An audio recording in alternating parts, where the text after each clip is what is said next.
أعوذ بالله من الشيطان الرجيم. بسم الله الرحمن الرحيم. اللهم صل على محمد وعلى آل محمد.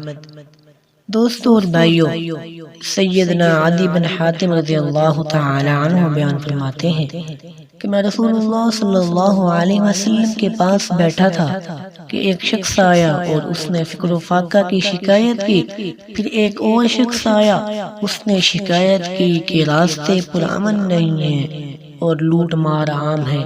آپ صلی اللہ علیہ وسلم نے ارشاد فرمایا، اے عدی، کیا تم نے الحرا کا علاقہ دیکھا ہے؟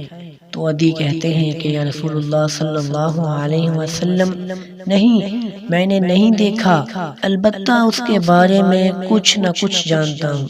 نبی کریم صلی اللہ علیہ وسلم بیان فرماتے ہیں، اے عدی، اگر تمہاری زندگی لمبی ہوئی تو تم ضرور دیکھو گے کہ ایک عورت اکیلی الحرا سے سفر کر کے آئے گی، یہاں تک کہ وہ خانہ کعبے کا طواف کرے گی اور اسے سوائے اللہ تعالی کے اور کسی کا خوف نہیں ہوگا، یعنی راستے پرامن ہو جائیں گے. پھر آپ صلی اللہ علیہ وسلم نے ارشاد فرمایا، اگر تم لمبے عرصے تک زندہ رہے تو تم دیکھو گے کہ کسریٰ کے خزانے یقیناً فتح کر لیے جائیں گے. میں نے کہا کہ کسریٰ بن ہرمز کے؟ تو آپ صلی اللہ علیہ وسلم نے فرمایا، ہاں، کسریٰ بن ہرمز کے خزانوں کو فتح کر لیا جائے گا.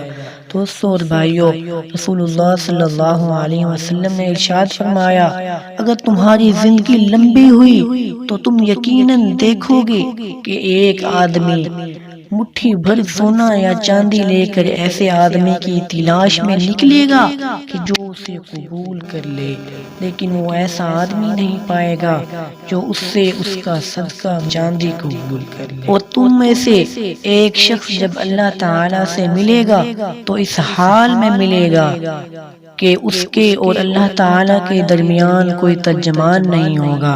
بس اللہ تعالیٰ فرمائے گا، کیا میں نے تمہاری طرف رسول نہیں بھیجا تھا جس نے تمہیں میرا دین پہنچایا؟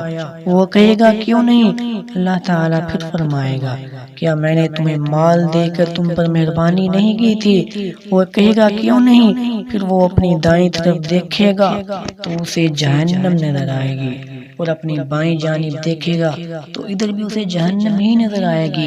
سیدنا علی رضی اللہ تعالی عنہ بیان فرماتے ہیں کہ میں نے آپ صلی اللہ علیہ وسلم کی پیشین گوئی کے عین مطابق دیکھا کہ ایک عورت الحرا سے اکیلی سفر کر کے آئی، یہاں تک کہ خانہ کعبے کا طواف کیا اور اسے سوائے اللہ تعالی کے کسی اور کا خوف نہیں تھا، ڈر نہیں تھا. اور کسریٰ بن ہرمز کے خزانوں کے فاتحین میں میں خود شامل تھا. اور میرے بعد جو شخص لمبے عرصے تک زندہ رہے گا وہ یقیناً نبی کریم صلی اللہ علیہ وسلم کی تیسری پیشین گوئی یعنی مٹھی بھر سونے چاندی کے متعلق بھی لفظ با لفظ پورا ہوتے ہوئے دیکھ لے گا.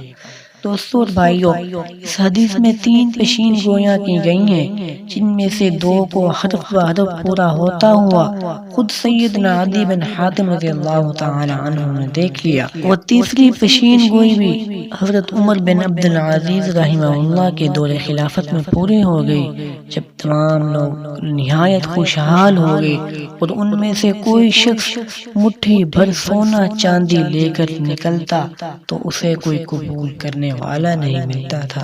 اللہ تعالیٰ سے دعا ہے کہ اللہ تعالیٰ ہمیں بھی اب صلی اللہ علیہ وسلم کی زندگی کو سمجھنے کی توفیق دے اور ان کے مطابق زندگی کو بسر کرنے کی توفیق نصیب فرمائے.